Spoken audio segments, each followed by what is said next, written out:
अस्सलामुअलैकुम वरहमतुल्लाहि वबरकातुहू। ये जो औरत स्क्रीन पे आपको नज़र आ रही है इसका नाम है रूबी और ये जो आदमी नज़र आ रहा है इसका नाम है सुरेंदर। हमारे फ़िरोज़ाबाद से तकरीबन 40 किलोमीटर दूर आगरा है और वहीं का ये पूरा वाक़या है, पूरी ख़बर है। रूबी ने अपने ही पति सुरेंदर को पूरी स्क्रिप्ट तैयार करके, एक पूरा प्लान तैयार करके ऊपर पहुंचा दिया। आप सोच रहे हो मुफ्ती साहब इस तरह की ख़बरें तो रोज़ाना सुनने को मिलने लगी हैं आजकल, अखबार में, ख़बरों में रोज़ाना इस तरह की ख़बरें सुनना एक कॉमन सी बात हो गई है।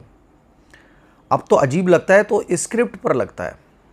प्लान जो तैयार किया जा रहा है आजकल औरतों के ज़रिए आदमियों को ऊपर पहुंचाने का, तो वो जो स्क्रिप्ट तैयार की जाती है उस पर ताज्जुब होता है कि इतनी ख़तरनाक स्क्रिप्ट कैसे ये लोग तैयार कर देती हैं। क्योंकि वो औरत जो छिपकली मारने में कभी डरा करती थी, खून की छींटें देख के डर जाती थी और बेहोश हो जाती थी औरतें, लड़ाई के नाम से ही उनको घबराहट शुरू हो जाती थी। लेकिन आजकल औरतें बहुत बहादुर हो चुकी हैं जनाब वाला। अब तो बस आदमी की भी खैर नहीं है।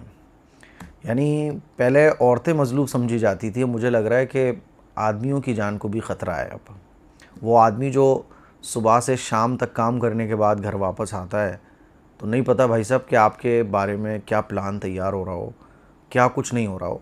अल्लाह हिफाजत फरमाए। तो ये हमारे फ़िरोज़ाबाद से 40 किलोमीटर दूर आगरा की ख़बर है।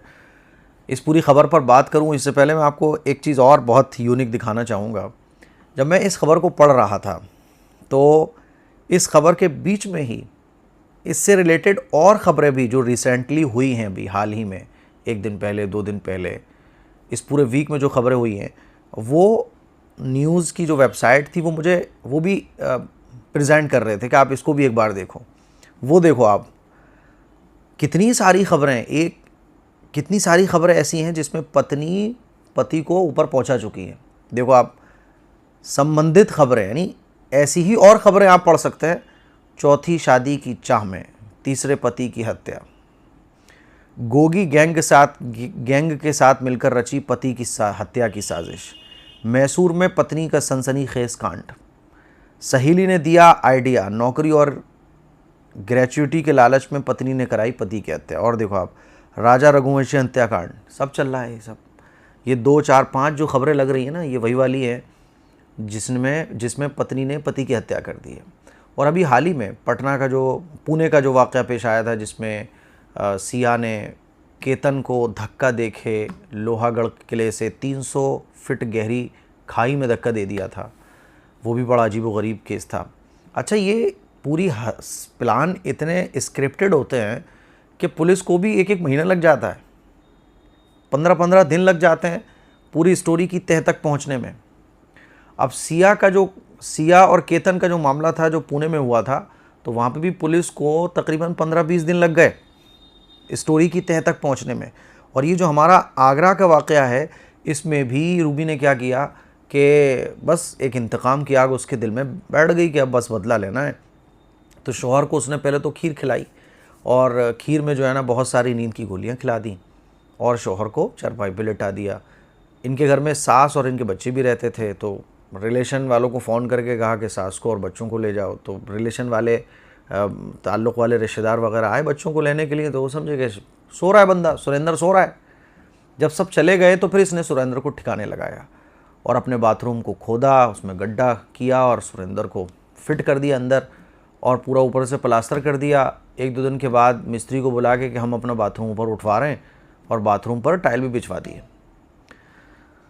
और ये खबर उड़ा दी कि सुरेंदर जो है ना वो 5,000 मुझसे लेके भाग गया है, क्योंकि सुरेंदर के बारे में ये भी कहा जा रहा है शराब वगैरह पिया करता था। कुल मिला के ये है कि अब सुरेंदर का पता नहीं चल रहा था। तो कुछ बातों से देखो, चोर होता है वो कहीं ना कहीं अपना निशान छोड़ जाता है और मुजरिम कितना ही कोशिश करे अपने जुर्म को छुपाने की, लेकिन जुर्म छिपता नहीं है। उसकी वजह यह है कि शैतान इंसान का खुला हुआ दुश्मन है। इन्नहु लकुम अदुव्वुम मुबीन, शैतान इंसान का खुला हुआ दुश्मन है। हिंदू हो, मुसलमान हो, सिख हो, ईसाई हो, शैतान इंसान का दुश्मन है ना। तो वो ये चाहता ही नहीं है कि इंसान जुर्म करके भी बच जाए। असल तो वो इंसान का दुश्मन है और दुश्मन क्या चाहता है? दुश्मन यही चाहता है कि मेरा जो दुश्मन है वो नेस्त नाबूद हो जाए। तो शैतान का भी ये होता है, एक जुर्म छिपाने के लिए पहले तो वो अब ये दिमाग में डालता है कि देखो ज़िंदगी तुम्हारी ऐसे अच्छी हो जाएगी, ऐसे आसान हो जाएगी, मसला हट जाएगा। जब वो मसला हट जाता है तो आदमी एक के बजाय 4 प्रॉब्लम में आ जाता है, 4 परेशानियाँ उसके सामने आती हैं। फिर वो कहता है इन 4 परेशानियों को ख़त्म करने के लिए अब ये करो, तो 4 की जगह फिर वो 40 हो जाती हैं। क्योंकि शैतान का लास्ट पॉइंट यही है कि आदमी की ज़िंदगी बर्बाद कर दो। और यही देखें आप, कितने भी सारे वाक़यात देखें तो आपको यही देखने को मिलेगा। क्योंकि कुरान ने फरमा दिया इन्नहु लकुम अदुव्वुम मुबीन, कि शैतान तुम्हारा खुला हुआ दुश्मन है। एक जुर्म पर पर्दा डालने के लिए फिर आदमी 2 जुर्म करता है, 4 जुर्म करता है, 8 जुर्म करता है, जुर्म पर जुर्म करता चला जाता है और आखिर में उसकी ज़िंदगी बर्बाद हो जाती है। यही शैतान का मकसद है। अब जनाब वाला पुलिस ने पूछताछ करना शुरू कर दी तो एक के बाद ये कहानियाँ सुनाती रही। पुलिस को शक हो गया, और जब शक हो जाए पुलिस को तो फिर जाहिर सी बात है आदमी कब तक नहीं टूटेगा, एक दिन आता है कि टूट जाता है, इंसानी तो है। आखिर में इस रूबी ने अपना जुर्म कबूल किया और फिर वो पूरे बाथरूम को खोदा गया तो सुरेंद्र की सिर्फ हड्डियाँ ही मिली और कुछ नहीं मिला। ऐसे ही आप देखें सिया का मामला था जो पुणे में हुआ था, उसमें क्या था कि पूरा एक स्क्रिप्ट तैयार की गई और पुलिस को भी लगा कि शायद उसको ट्रैकिंग का शौक़ था, पहाड़ों पर चढ़ने का शौक़ था। लेकिन बाद में जब खुलासे हुए तो पता चला कि सिया ने जो है ना अपने बॉयफ्रेंड के साथ मिलके ये सब कुछ किया, और आखिर में अब क्या हुआ है कि वो दोनों भी जेल में। तो मैं आपको क्या बताना चाह रहा हूँ कि यार आजकल बहुत मुश्किल हो गया है। देखो आप एक बात अच्छे तरीके से समझ लो, आप अपनी राय कमेंट बॉक्स में जाके मुझे बताइएगा कि इस सिलसिले में आपको क्या लगता है कि औरतें ऐसा क्यों कर रही हैं।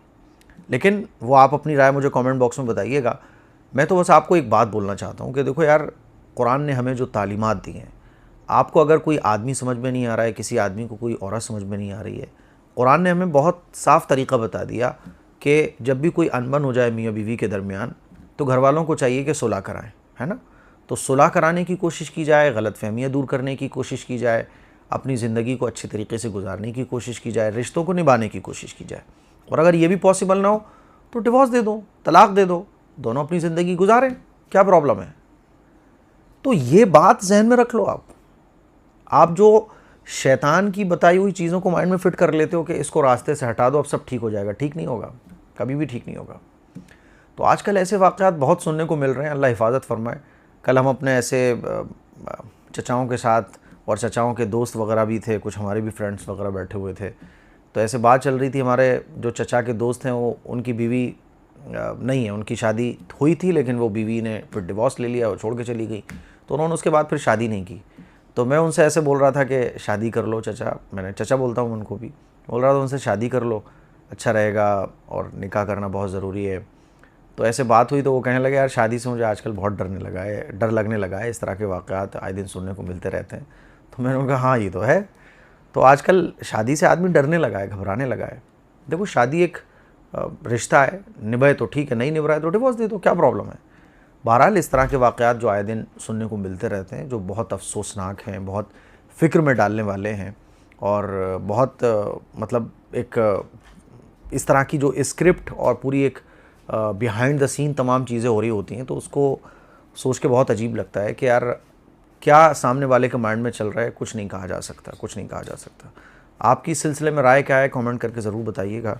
लेकिन अल्लाह से दुआ ज़रूर करें, और क़यामत की निशानियों में से जो निशानियाँ अल्लाह के नबी सल्लल्लाहु अलैहि वसल्लम ने बयान फरमाई हैं, उसमें से कुछ निशानियाँ ये भी हैं कि मियाँ बीवी के दरमियान लड़ाई झगड़े कॉमन हो जाएंगे, और औरतें जो है ना ज़ालिमा बन जाएंगी, जल्लाद से भी ज़्यादा आगे।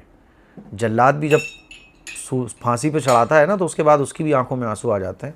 लेकिन यहाँ पे तो आप इमेजिन करके देखो कि पूरा एक बाथरूम में सेट करने के बाद भी कोई उसी बाथरूम में अगर 10-20 दिन नहा रहा हो तो मतलब है ना, थोड़ा दिमाग सन्न रह जाता है कि यार कहीं अगर हमें ये भी पता चले कि यहाँ कोई मुर्दा दफन है तो हम वहाँ जाने में भी डरते हैं। लेकिन कैसे ये दिल आजकल औरतों के हो रहे हैं कि उस बाथरूम में नहाना और उस बाथरूम को यूज़ करना, फिर उसको एकदम बाथरूम की शक्ल दे देना, और मालूम है कि हमने अपने शौहर को दफन किया हुआ है। तो ये बहुत मतलब अजीब बात है। अल्लाह ताला से दुआ करें, और बाकी आप इस पे क्या राय अपनी रखते हैं वो कमेंट बॉक्स में ज़रूर बताइएगा।